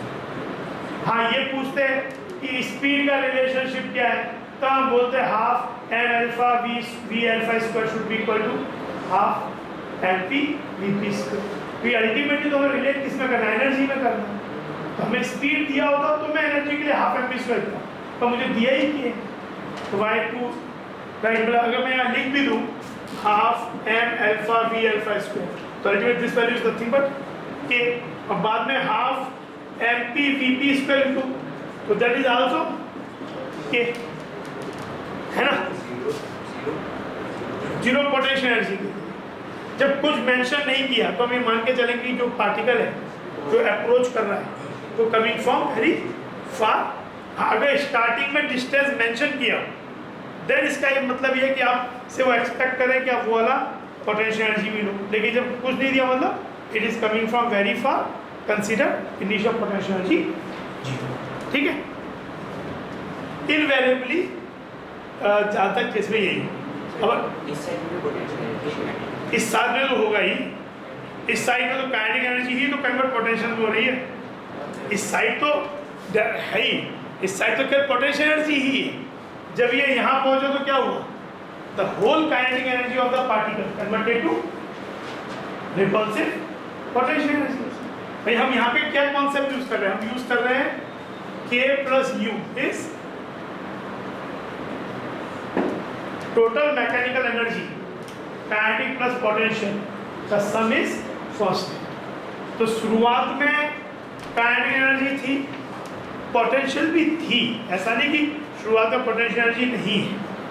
अगर आप ये r नॉट डिस्टेंस लोगे, k q1 q2 by r not लिखोगे तो आएगी, पर it is coming from very far and if nothing is mention, distance is not given, हम ये एज्यूम कर लें कि इनिशियली पोटेंशियल एनर्जी नेग्लिजिबल थी, केवल ऑलमोस्ट जो एनर्जी थी वो ऑलमोस्ट काइनेटिक एनर्जी ही थी। पर यहाँ तो डेफिनेटली काइनेटिक जीरो हो गया, यही तो हमारी कंडीशन है। This is our condition for closest distance of approach. जब तक इस पार्टिकल में स्पीड रहेगी तब तक तो ये आगे ही जाता है। भाई ये पार्टिकल आगे जा रहा है, पीछे कम, और पीछे आने से पहले एक बार तो रुकना पड़ेगा। आप भी अगर आगे चल रहे हो तो पीछे अगर कोई आपको खींच भी रहा है और आप आगे जा रहे हो तो आप आगे ही जा, अगर आप बहुत तेज दौड़ रहे हो तो आप खींच रहे हो तब भी आगे जा रहे हो, पर अगर आप पीछे आओगे तो उससे मोमेंटली एक मोमेंट पे आपको रेस्ट पे आना पड़ेगा, तब आप पीछे आओगे। तो ये आपका कि पीछे डायरेक्शन बदलने से पहले, जस्ट अपोजिट करने से पहले momently particle has to stop, या अगर फोर्स नहीं लग रहा है तो स्टॉप होकर ही रह जाएगा। पर यहाँ पे ये है कि ये मोमेंटली स्टॉप होगा, उसके बाद it will come back again repulsion. लेकिन हमारा कंसर्न है कि क्लोजेस्ट कहाँ पहुँचा, तो इस समय काइनेटिक जीरो हो गई, पोटेंशियल ही हो गई। तो अब इन दोनों में क्या करें, के और के तो एक ही हो गया, तो इन दोनों को इक्वेट कर दो तो आंसर क्या जाएगा? भाई ये तो इसकी लेफ्ट साइड दोनों की सेम है, तो what does it imply? Small k plus 2e q2 by r equal to r dash. तो r डैश क्या हो गया? r dash is r by r dash is r by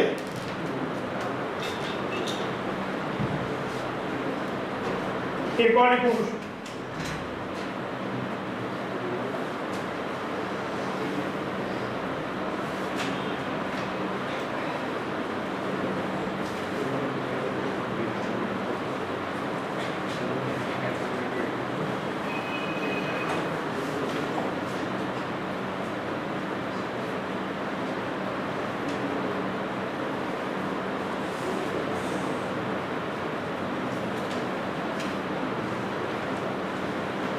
an alpha particle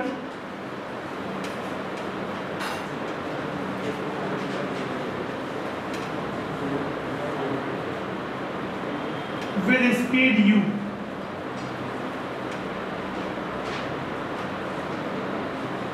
is fired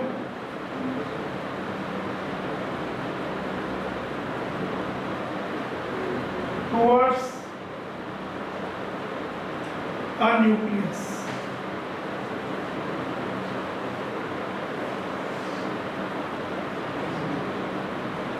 Its distance of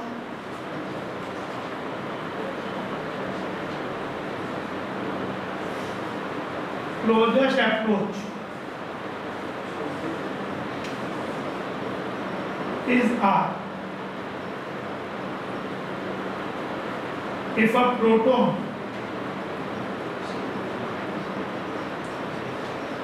with same speed u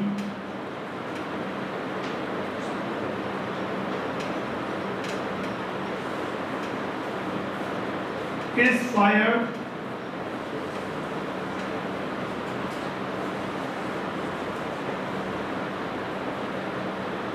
towards the same nucleus,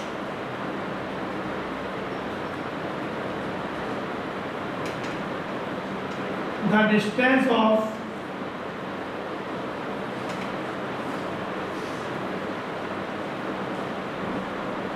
closest approach of proton will be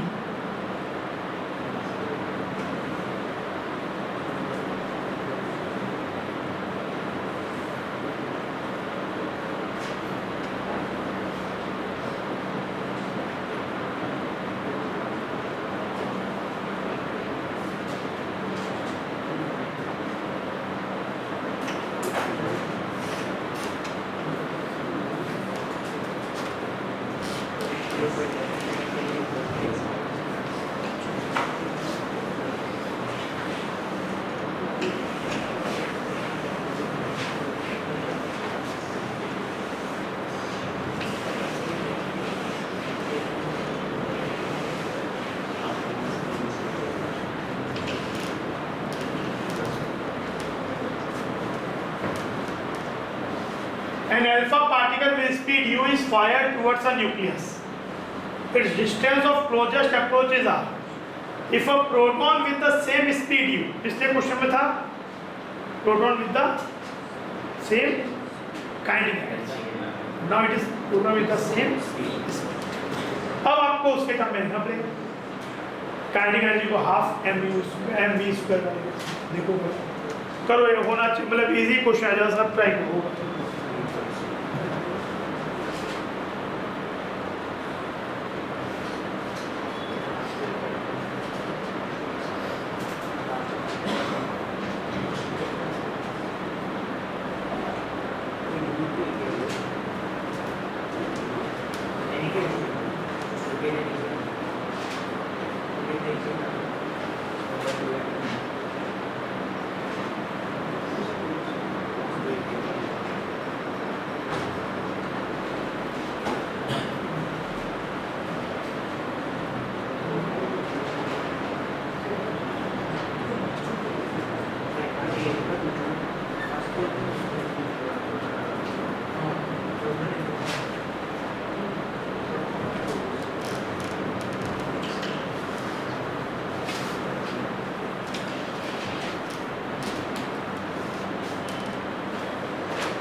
सब try करो, आसान question, बहुत difficult नहीं है, but still ऐसा question जो आते हैं ऐसे क्वेश्चन. एक बार ये क्वेश्चन कभी जैसे हो सकता है मोमेंटम सेम दे दें.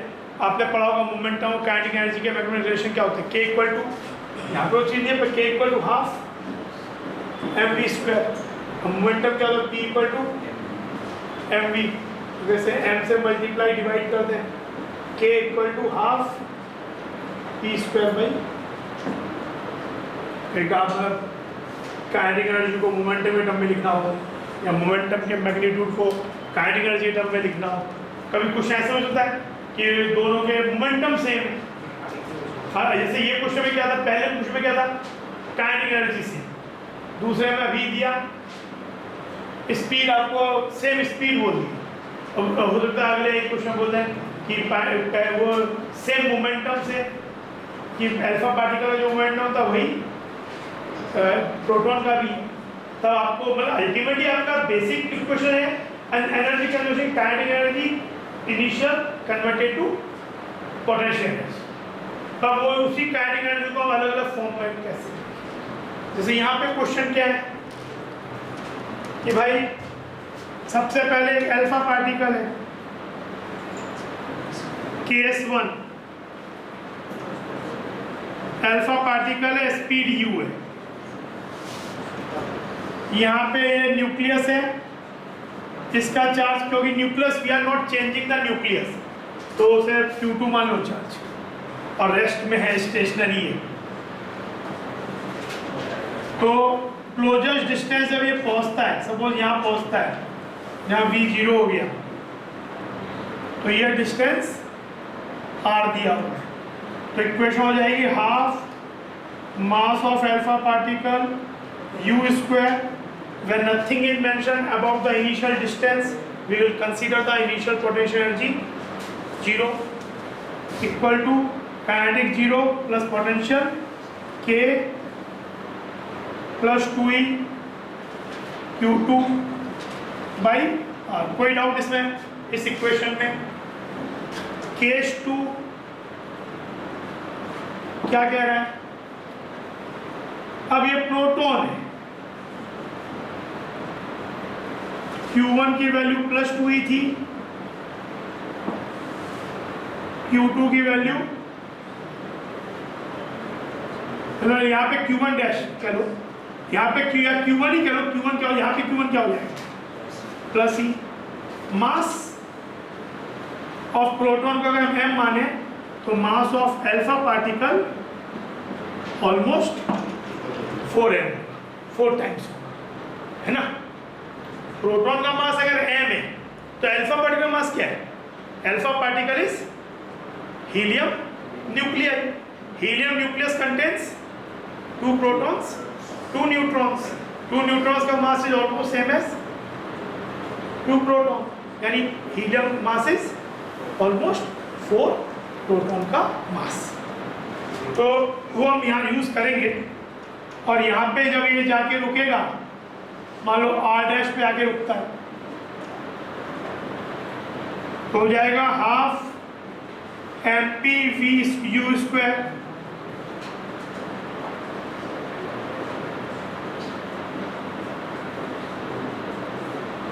By r dash. डिवाइड कर दें भाई, एक इक्वेशन ये है,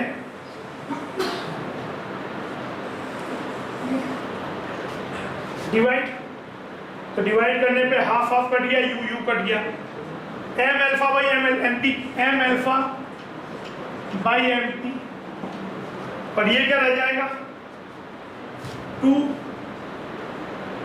बाई आर, एक 2 रह जाएगा और ये आर डैश ऊपर चला जाएगा, है ना। के कट गया, ई क्यू 2 कट गया, 2 रह गया, 2 बाई आर रह गया, यहाँ पे 1 बाई आर डैश रह गया। ये रेशियो क्या है 4, 2 r dash by r dash क्या होगा, आर डैश इज आंसर, जो आंसर पहले आर बाई 2 आते हुआ। चलो एक क्वेश्चन करो, इसी क्वेश्चन एक question, an alpha particle with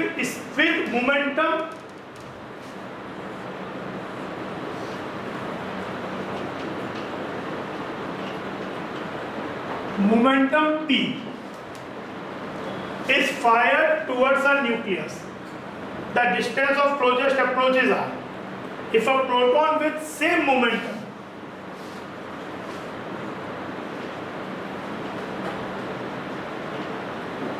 is fired towards the same nucleus. अरे क्वेश्चन में अभी तो सेम न्यूक्लियस है, कई का क्वेश्चन में हो सकते हैं कि now with the nucleus of double charge, तो सब चीजें मतलब इक्वेशन ऐसे ही बननी है, पर आपको ये ध्यान रखना क्या चीजें कैसे चेंज की। कभी जैसे ये क्वेश्चन है, इसको करो तब क्या होगा, एक बार कॉन्सेप्ट पकड़ लिया उसके बाद ऐसे कितने ही क्वेश्चन आते हैं।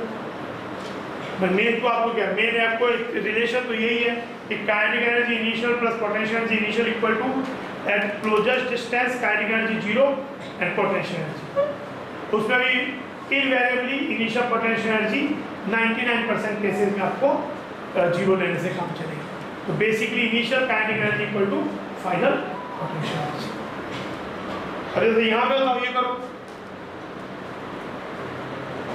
मोमेंटम का मैग्नीट्यूड ऑफ काइनेटिक एनर्जी क्या रिलेशन है, k equal to p square by 2n, है ना। ये तो वही होता है ना, मोमेंटम होता है mv मैग्नीट्यूड, और काइनेटिक एनर्जी होती है हाफ mv स्क्वायर। तो अगर मैं इसे m से मल्टीप्लाई डिवाइड कर दूं तो m स्क्वायर v स्क्वायर क्या हो जाएगा,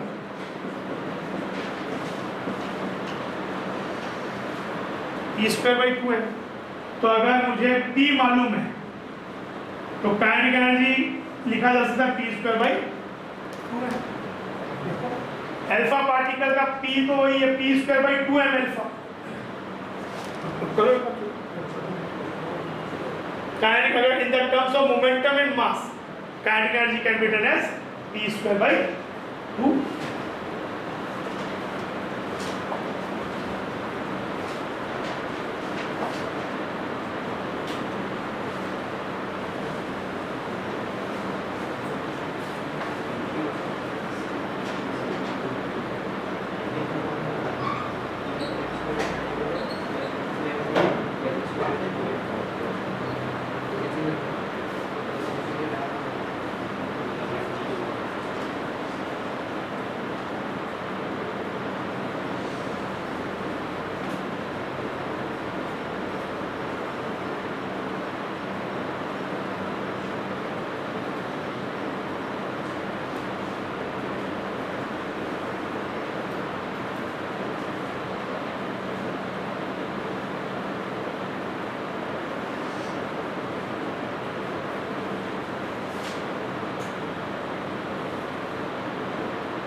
फिर वही पहले अल्फा पार्टिकल है तो उसकी काय भाई केस 1, अब उसको जरा शॉर्ट कर देते हैं चीज़ों को।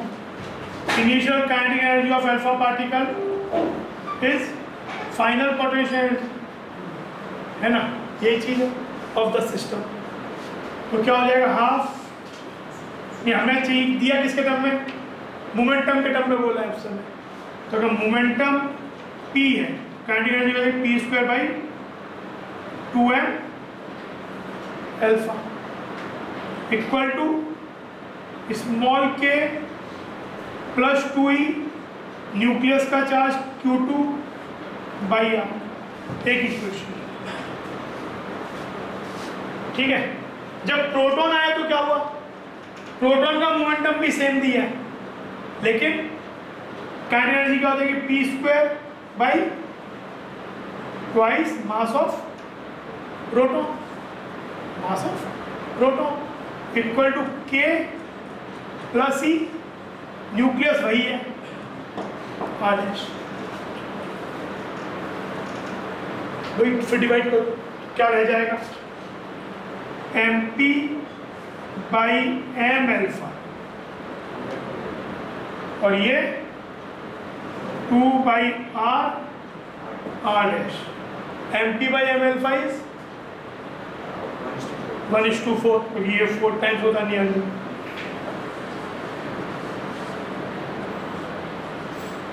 तो आपको आर डैश क्या हो गया, आर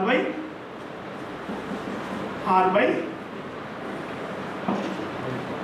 सेम कॉन्सेप्ट लग रहा है बार बार, लेकिन देखो थोड़ा सा बदलने से आंसर है ना, r dash equal to r by mass of alpha क्या होता है, एल्फा पार्टिकल का mass is 4 times mass of proton, यहाँ पे क्या 4 ऑफ एम पी, है ना। इसको क्या लिख दिया, मास ऑफ प्रोटॉन बाई, है ना। मतलब आप सोचो कि इसी एक छोटे से कॉन्सेप्ट पे ही क्वेश्चन कितने बन सकते हैं, और इसमें आपको अगर एक बार समझ में आ जाए बात, तो you need not to do every problem of कि वेरिएबल बदलते जा रहे हैं।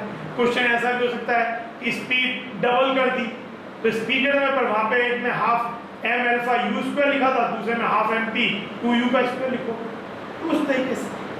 तो मेनली ये 3 वेरिएशन में, बाकी तो ठीक हो गया, बाकी 3 है कि मोमेंटम के टर्म में दिया हो, मोमेंटम में दिया हो तो आप काइनेटिक एनर्जी को पी स्क्वायर के टर्म में लिखो, सीधे यू दिया, स्पीड दिया तो हाफ एम यू स्क्वायर, और काइनेटिक एनर्जी दिया तो सबसे आसान है, क्योंकि अल्टीमेटली हम इक्वेशन तो यही लगा रहे हैं, kinetic energy plus potential energy remains through out. एक क्वेश्चन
ठीक है करो।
हाँ 28 64 निकला।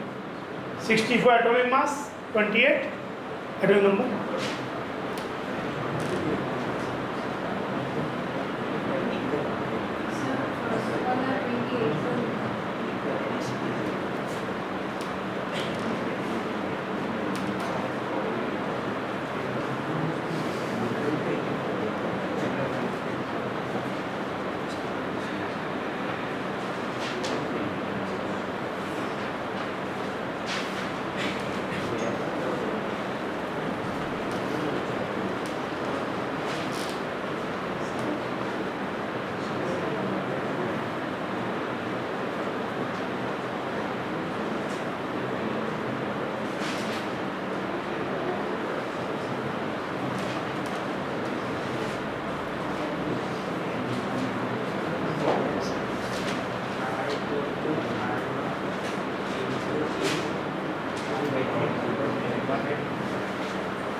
फर्मी 1 फर्मी मतलब 10⁻⁻15 मीटर। पर हमें यहाँ पे कन्वर्ट करने की जरूरत नहीं, बिकॉज आंसर ही आते हैं फर्मी में ही आप, लेकिन फिर भी 1 फर्मी इक्वल टू 10⁻⁻15 मीटर। तो कौन से वाले का? पहले वाले का ना? पहले दूसरे वाले का आएगा 1.2 और यहाँ पे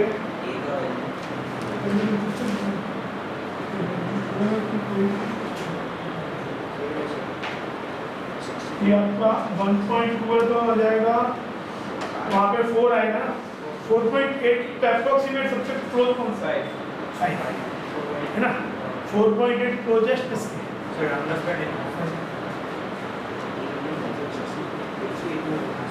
ये तो आसान है, इसमें तो क्या करना है, ये फॉर्मूला लगाना है R0 A 1/3। R0 की वैल्यू दी हुई है 1.2 फर्मी लेने के लिए, A है 64 का क्यूब रूट, 1.2 इंटू ये 4 हो जाएगा 4.8 fermi, which is approximately closest to, है ना? ये आंसर तो 4 is closer to 5 compared to 4। ये अलग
तो यहाँ पे क्या हमने एक चीज पढ़ी है कि रदरफोर्ड एक्सपेरिमेंट में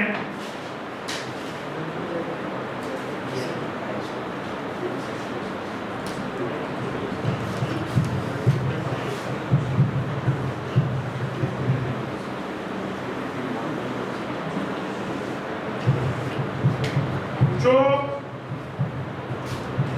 number of particles scattered at angle theta is inversely proportional to 1 by r square, मतलब इन्वर्स टू r स्क्वायर बोलना चाहिए, r स्क्वायर का इन्वर्स। तो r is the distance of foil from the screen, inversely to tan r square, और you know 1 by 4th power of sin theta by 2, theta is the scattering. ये main 3 parameter है।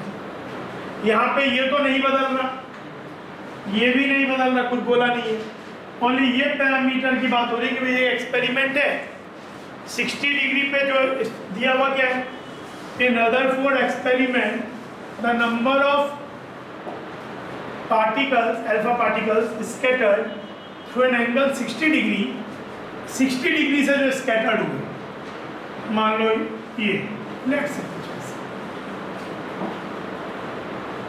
Is 112 पर minute.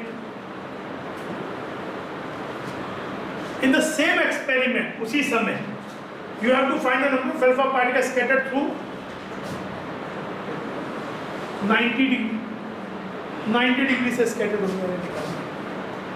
तो अब n theta equal to 90 by n theta equal to 60 degree, as every other parameter is kept same, only angle का ही बदल के देख रहे हैं हम। तो ये हो जाएगा sin 490 by 2, इन्वर्स में होता है, और ये हो जाएगा sin पावर 460 by 2। तो n theta equal to 90 वाले चाहिए, तो ये तो कितना दिया है 112, और ये हो जाएगा sin 30 बाई sin 45 पावर 4, ऐसे भी कह सकते sin 30 बाई sin 45 पावर 4। तो ये 1/2, ये 1/√2, तो ultimately this will become 1/√2 power 4, √2 power 4 is 4, है ना, √2 का स्क्वायर 2, तो √2 स्क्वायर इंटू √2 स्क्वायर हो जाएगा 4, तो 112।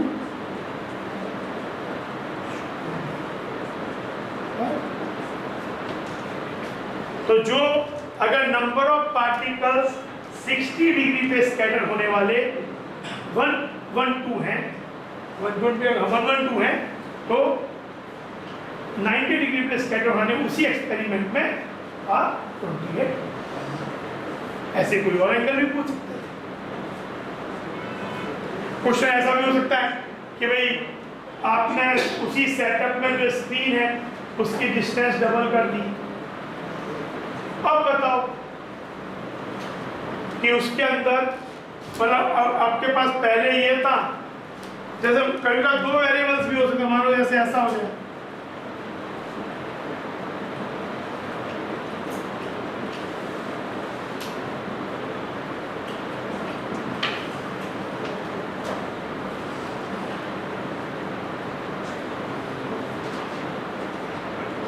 अच्छा। लेकिन इसमें यह है कि जब हम अगर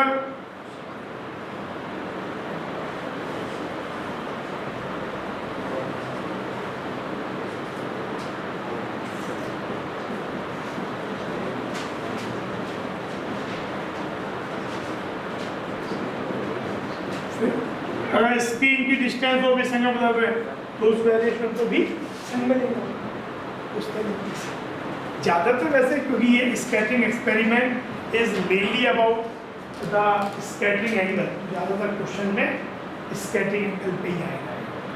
और एक ये रिलेशन है क्योंकि एन थीटा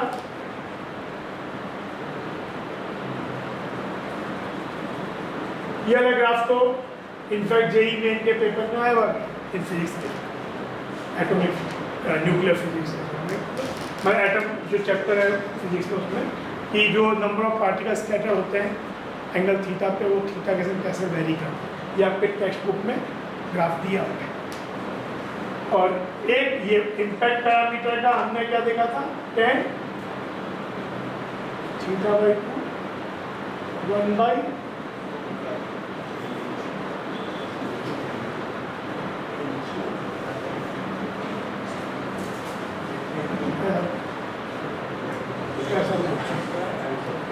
रिलेशनशिप है ना, ऐसे कुछ रिलेशनशिप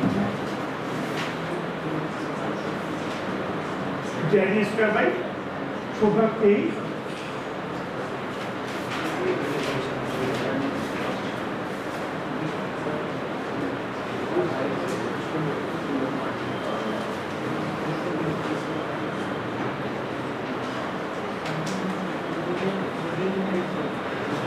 एक होमवर्क लिखो।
प्लस ये problem 2.1 2.2 NCERT example.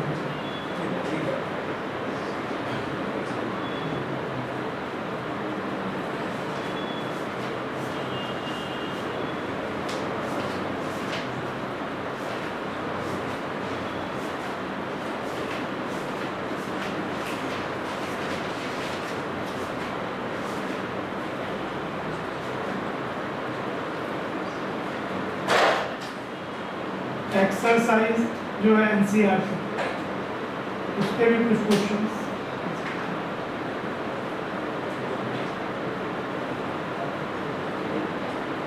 2.1, 2.2, 2.3,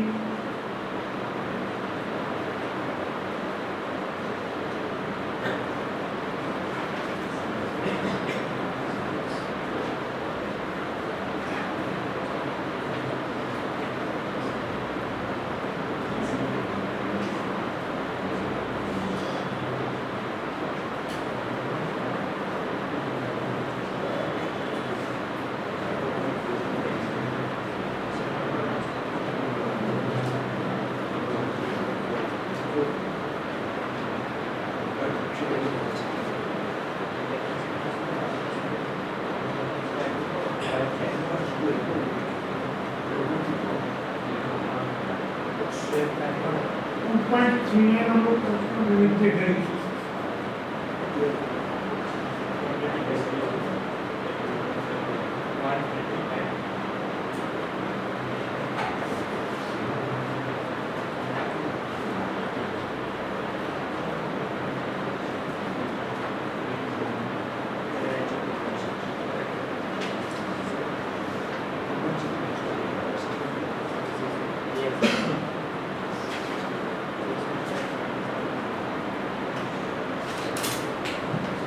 text book से एक क्वेश्चन।